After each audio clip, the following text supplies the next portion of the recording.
Well, on 9/11, I was abruptly, believe it or not, I was abruptly woken up by the sound of nothing. So much so that my ears hurt. There was just no noise. I went outside to see what the problem might have been, and I saw smoke billowing from the tops of the towers. I immediately knew something was terribly wrong. I went upstairs and got my bicycle, and I decided to ride into work.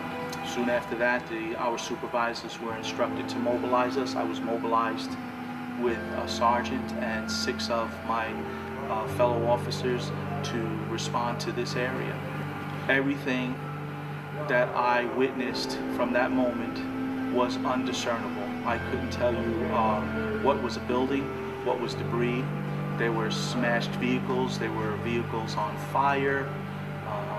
There was about 3 or 4 inches or up to my ankles of this gray dust that was just all over the place. It just permeated all over the place.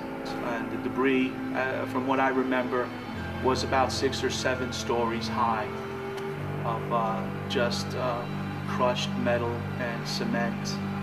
And rescue workers and firefighters and police officers were all climbing all over that high debris in an effort to find fallen, covered people.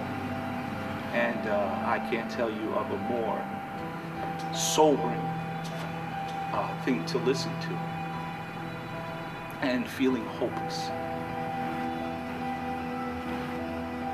And they would bring the debris over to the Staten Island landfill, where at the time they gave us proper equipment, real respirators, real biosuits, to where we would go through and find things like bones and flesh and personal effects of these poor people who were buried under these buildings.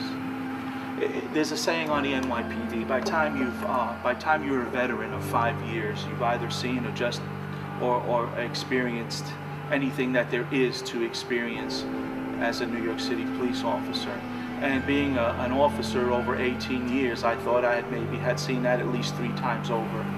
I began to realize, no, indeed, I have not experienced anything, and I hope never to experience anything like that again.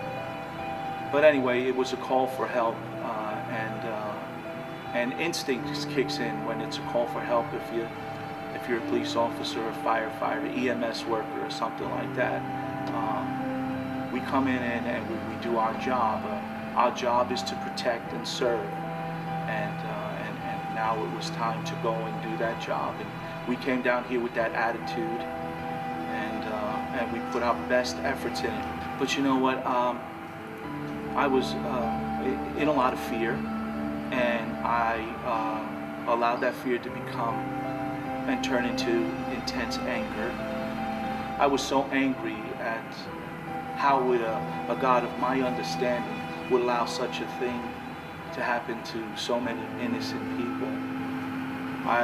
In the early years as a police officer, I didn't handle stress very well, and the way I coped with stress was the use and overabuse of alcohol, and that got me into a lot of trouble, and it took me places I didn't want to go. After a period of time, subjecting myself to that kind of abuse, I decided I needed some help. I've since then, found a new faith in Jesus, and I don't regret saying that. I would have liked to have that faith then, as I do now. That God has a purpose for everything. This tragic thing that happened was done by a group of men who had a lot of anger and a lot of prejudice. Soon after 9/11, in 2003, I moved to Florida, where I met my wife Lisa and her son Levi, and we married and began to pursue this faith together. And then, unfortunately, my wife passed, and it was then again that I needed to rely on a faith to give me strength to get through that kind of tragedy,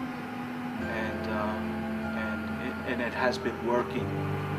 That's how I know that it's real. That's how I know that Jesus and the relationship that I have with Him is real, because I get that strength to continue to push on.